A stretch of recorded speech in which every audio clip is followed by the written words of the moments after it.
Okay, mi gente, I am back. A few months ago, no, probably a year ago, I was reading a book.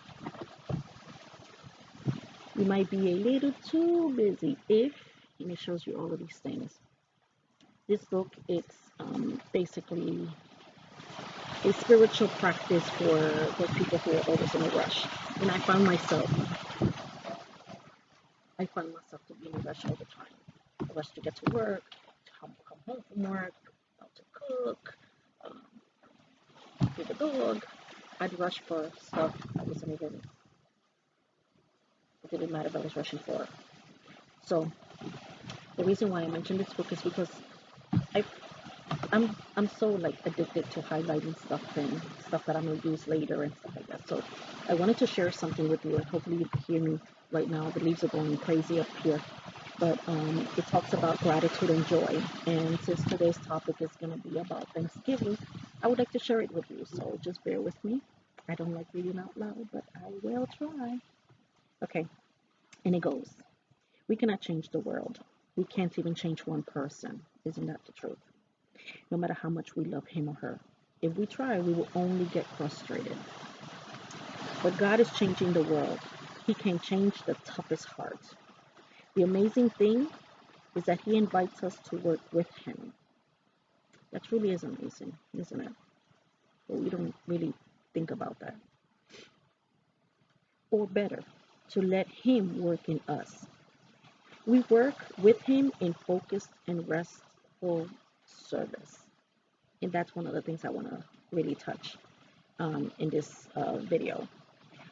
We do not take on the world's burden, for he has already shouldered them. We cannot fight over what we cannot do, but we can rejoice in what we can do, small as it may seem.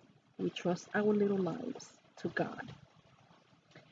And the reason why I wanted to share this book with you guys is because I think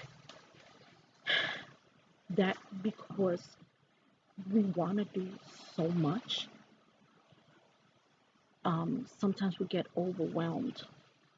We get overwhelmed and wanting to do these things that we forget to focus on those little things that will really make a difference in our lives and in the lives of other people. Um, with with this book, and the reason why I bought it was because I was busy. I was too busy to do anything. Mainly separate myself from the world and have this one-on-one with God. And that's one of the reasons why I wanted to do this out here was um, 9 years ago, my daughter passed away, my youngest daughter. She was a month and 5 days old. One day I'll make a video on that. Don't want to really touch it right now.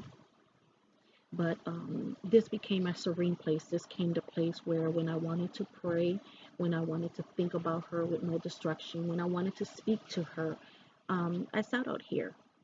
And this became my serene place. And for a while, I neglected it. Uh, just didn't clean it up as much and stuff like that. So right now I'm in the process of renovating it again, remodeling it per se, to get back that time, that quality time that I should be spending with my Heavenly Father.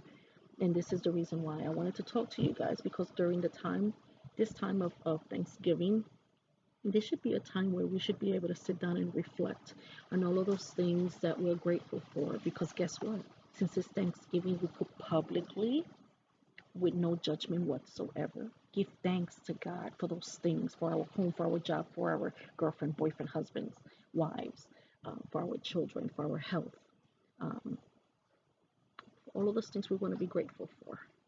And I think it's the perfect season to just take and sit down with Papa Dios, like I used to tell my girls when they were little, and say, you know what, God, I'm grateful and thank you for all of those things you have done in my life, and um, for blessing me enough that I've become overwhelmed with everything.